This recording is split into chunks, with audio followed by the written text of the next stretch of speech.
وعلیکم السلام ورحمۃ اللہ وبرکاتہ۔ ہر وہ چیز جو خود سامان تجارت کے طور پہ سیل پرچیز ہوتی ہے اس کی زکوٰۃ ڈیو ہوتی ہے، اور جمہور کی جو رائے ہے اس کے مطابق چاندی کا جو نصاب ہے اس کے برابر اگر سامان تجارت کی ویلیو ہو تو زکوٰۃ لگ جائے گی۔ اب وہ جو سامان تجارت ہے اس کا دائرہ بڑا وسیع ہے۔ دکانوں پہ رکھا ہوا جو مال ہے، کسی قسم کی دکان ہے، کریانے کی دکان سے لے کر الیکٹرانکس، اور مطلب یہ ہے کہ ہر طرح کی دکانداری، اس پر جو سامان ہے، کرسیاں بیچتے ہیں، کارپیٹ بیچتے ہیں، کاریں بیچتے ہیں، موٹر سائیکلیں بیچتے ہیں، جو کچھ بھی سیل پرچیز کرتے ہیں وہ سارا کا سارا جو ہے سامان تجارت کہلائے گا۔ اب کچھ چیزیں وہ ہے جو بظاہر دکان میں نظر نہیں آتی، جیسے پلاٹ ہے۔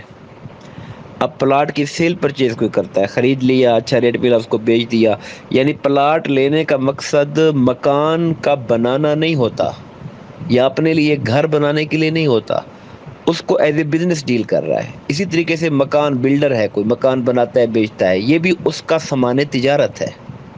اس کے اوپر جو ہے وہ مکان یا پلاٹ کی جو ویلیو ہوگی سال گزرنے پر اس کے اوپر زکوٰۃ ہوگی۔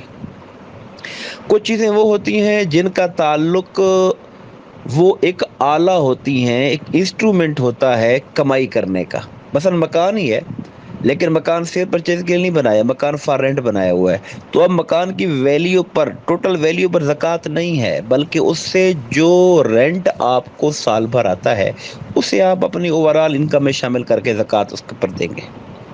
آپ نے ٹیکسی کا ذکر کیا، اب ٹیکسی بھی ایک آلہ ہے کمائی کرنے کا، تو وہ جو ٹیکسی بھلے 1 کروڑ روپے کی بھی کیوں نہ ہو اس پہ زکوٰۃ نہیں ہوگی۔ اس سے جو انکم کا حاصل ہو رہی ہوگی اس انکم کو اپنی اوورال انکم میں شامل کر کے زکوٰۃ دیں گے۔ کسی کی فیکٹری ہے، کسی کے پاس کوئی مشینیں ہیں، کوئی ملیں ہیں، تو چونکہ وہ جو ملیں ہیں وہ کپڑا بنا رہی ہیں، ایک مشین ہے وہ چیزوں کو پروڈکشن پیدا کر رہی ہے، اب اس کی پروڈکشن سے جو منافع حاصل ہوگا اس کے اوپر زکوٰۃ ہوگی، نہ کہ ان مشینوں کے اوپر زکوٰۃ ہوگی۔